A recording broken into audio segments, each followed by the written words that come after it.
Andarki namaskaram. At the very outset, it's a pleasure and a privilege to welcome Honorable Shri Jishnu Varma, Honorable Governor of Telangana, to Suryapet districts. On behalf of all of you, I want a loud clap and welcome to Honorable Governor.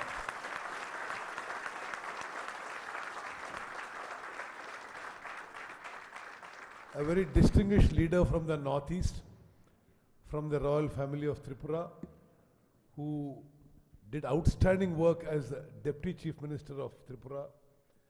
And I genuinely think, sir, the state is fortunate to have you as a governor now. Thank you very much. About the district and about the state, let me give you a very brief. This is also my first interaction with you after I met you yesterday. Telangana is the youngest state in India and is the fastest growing state in India today. In terms of per capita income, other than Goa and Sikkim, which are very small states, among moderate to medium to big states, Telangana is the highest per capita income today, sir, in the country. And world over now, there's a recognition of Telangana's special abilities, whether you talk of IT or software or pharma or in many sectors and service sectors. Telangana is one of the states in India that is attracting a lot of investment and global attention. Even on the side of agriculture, sir, to the best of my knowledge, we probably have the largest irrigation programs in the country with an annual budget of about 28,000 crores. Every year we are trying to build or bring 6 lakh acres which are not irrigated now to a target of our government is 30 lakhs acres in the next 5 years. Similarly, modernization of dams and existing projects is also going on at a fairly rapid pace.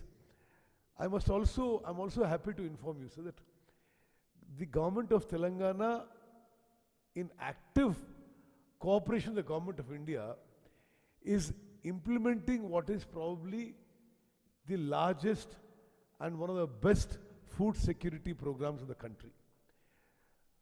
We provide 6 kilos of rice free of cost to every individual under the food security program. Almost half of that comes from the government of India. The other half is met by the state governments.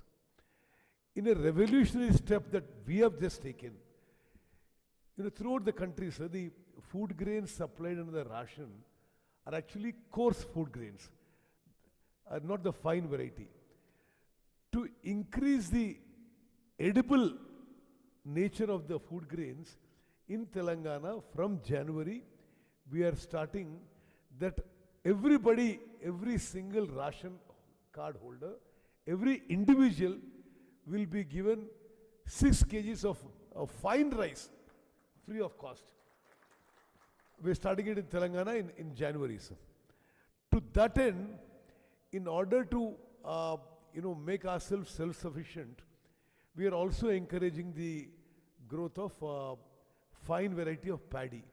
As the collector showed in his presentation, in addition to the normal MSP announced by the government of India, this government, our government, is also giving, in addition to the MSP which is given by government of India, we are giving 500 rupees per quintal to the fine varieties of paddy, to encourage the growth of fine varieties of paddy. And so we are actually in the beginning of the harvesting season of the Kharif Vanakalam crop. We are expecting that this crop will be 150 lakh metric tons. This is the highest ever paddy production in Telangana. In Telangana as a separate state, or in Telangana as a part of combined state. So in these 10 districts, we can all be very happy that the paddy production in this Vanakalamlo 150 lakh metric tons, out of which 80 to 85 lakh metric tons is fine variety, and the balance is Dodu Rakam paddy. Now I request the collector, and since all the officers are here, this is the beginning of the harvesting season. I mean, the paddy is just coming to the procurement center. In Suryapet district, we must do a role model in procurement. So our government policy is that to ensure that the farmers get a fair price, every single grain of paddy which the farmer wants to sell is purchased by our government. To that extent, now we have initially, we are ready with 20,000 crores. If more is required, government is willing to spend more money. And for the procurement of the Vanakalam paddy, I request the district collector and all the officers who are here, every one of you, for the next 1 month, the district officials or the elected representatives or NGOs, all of you have to be totally immersed in the paddy procurement. Please make sure all paddy procurement centers are properly manned, proper training has been given, proper dryers are there, proper machinery is there, proper tarpaulin is there, gunny bags are there. Every single thing required to make procurement a success. Collector Garu, as the Chief Minister said in his video conference on collectors, it has to be done flawlessly. You have any problems, please get back to the Civil Supplies Commissioner immediately. Okay, any issues. And please keep ready sufficient amount of intermediate godowns. You can have both arrangements of working with the rice millers and of having intermediate godowns. Now, sir, about irrigation, this district is blessed to have the Krishna river flowing on one side, right through one side, and from end to end.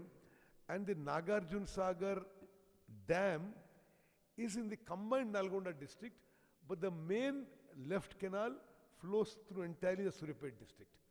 Like the collector explained to you, the Nagarjun Sagar project, SRSP, Musi project, lift irrigation schemes, and the tanks, totally the Ayakat is about 6.16 lakh acres. We are continuously trying to increase that so that irrigation water should reach every acre. That's the way we are going forward. I must briefly take you back to the history of Suryapet district and to the history of Telangana, sir. Telangana had a very checkered history. We did not become independent on 15th August 1947. As you must be aware, sir, in the erstwhile Nizam state, when India became independent, Nizam was not as yet acceding to the state. So then anyway there was, one is this area even before independence has been a hotbed of revolutionary movements, including the communist movement against the then Jagirdari landlord movement. Thousands of people were killed, and land reforms in its initial stages was there. That was just before independence, when there was an armed struggle against the excess land holding, and then of course the armed struggle continued against the Razakars of the Nizam time. Then anyway, after 1947, various kinds of parleys took place between the then Jawaharlal Nehru government and the Nizam. And you'll be happy to know that in September 1948, on this road which you came, tanks moved from Vijayawada to Hyderabad. That is then when the then Nizam accepted to surrender to the Union of India. So this was the road on which the border of the Telangana and Andhra Pradesh is very close by here. So Suryapet, you cross this district, you enter Andhra Pradesh. So it's on this road that in 1948, the tanks of the Indian Army moved towards the Hyderabad city, and that's when the Nizam agreed to accede to the Indian Union. And to tell you very briefly about the other activities in the district, sir. This district is the largest cement manufacturing hub of India. It is because limestone, which is the main raw material for cement industry, is located abundantly here. So, in one cluster, there is in Huzurnagar constituency, that's where I represent as an MLA, sir. The largest number of cement industries in India are in that hub because the limestone is there. And then we have some very good pharmaceutical industries. And because paddy is grown extensively, there is also a fairly vast rice milling industry in these areas. And